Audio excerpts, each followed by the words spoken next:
especially the ones on Secrets and Lies. By then, Nick was whacked out on coke and painkillers every night and unable to focus, let alone create on a daily basis, and Dave had been the one to hunt him down, clean him up, give him shiny new pills to bring him back to coherence, and drag him into the studio every morning. Sure, Andy had done the heavy lifting, the smug little prick, but it had been Dave that cared for his brother, that kept him coping, no matter what it took, and what rules he had to break in the process. That Hollies song, "It Ain't Heavy, He's My Brother," could literally have been written for him. And so, just over 20 years ago, Dave Mansford had found himself without a band. His band.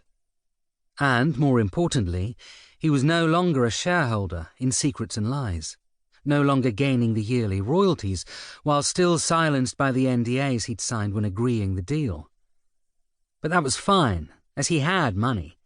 He absolutely detested the bag of dicks he laughingly called his old bandmates, and he had plenty to do with nothing Alternator-related cluttering up his valuable time. He'd always talked about his planned solo work, especially a musical he wanted to write about Jack the Ripper. But over the years, he'd failed at both. The solo album, although critically acclaimed by several niche magazines, had failed to chart when it came out in 2007, resulting in the label dropping him before he could complete his agreed subsequent 2 albums.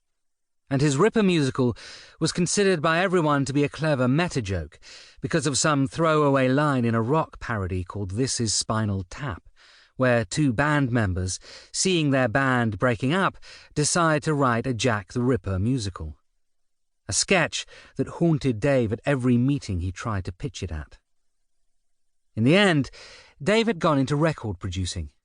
When the band had been big in the early 90s, and with the album royalties he made from Secrets and Lies, he'd bought an old church in Shoreditch and renovated it into a recording studio. The acoustics were great, and he'd built in some soundproofed booths for when the tracks needed to feel more closed in and personal. He'd also built a state-of-the-art production booth in the control room, stolen piecemeal from the Islington Britannia Row studio when they moved to Fulham. As such, he had the same equipment that had recorded parts of Pink Floyd's The Wall, a far better album than anything that Alternator had released for years.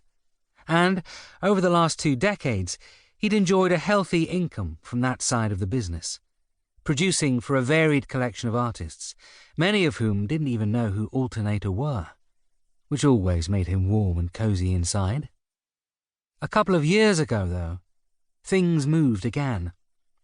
For a start, Marna, the bitch of a wife that married Nick a few years before his disappearance, had pushed to have him declared legally dead, most likely to gain whatever was left by him she hadn't already stolen. Then Lydia, probably hearing this through Marna, had heard news that Alternator, still touring the regional theatre routes with greatest hits shows, were planning on recording a new album. Their first studio recording for over a decade, and the first with singer Peter Suffolk, who joined the band around 9 years earlier. Digging deeper and pushing hard on her family connection, Lydia had heard that Alternator's back catalogue was gaining interest with some serious hedge fund investors, especially after Dog Tired, the biggest selling single from Secrets and Lies, had charted again after being used in some Marvel superhero movie. Buying back catalogues had become big money of late. Bob Dylan had sold his to Universal for $300 million, while the rumour mill claimed Stevie Nicks gained about $100 million for 80% of her Fleetwood Mac rights. Lydia was convinced that despite the fact that they hadn't had a hit in years, with the new fans coming in through streaming platforms due to Dog Tired being a bona fide hit again, they could be looking at 8 figures for the rights to the back catalogue. Money that Alternator would get. Money that Dave should have a legal right for a percentage, kicked out of the band or not. Money, more importantly, that couldn't be made until Marna controlled Nick's estate, which explained why she was so desperate to have him classed as deceased after decades sponging off his name. And if they didn't class Nick as dead, Then there'd be some lengthy court battles, because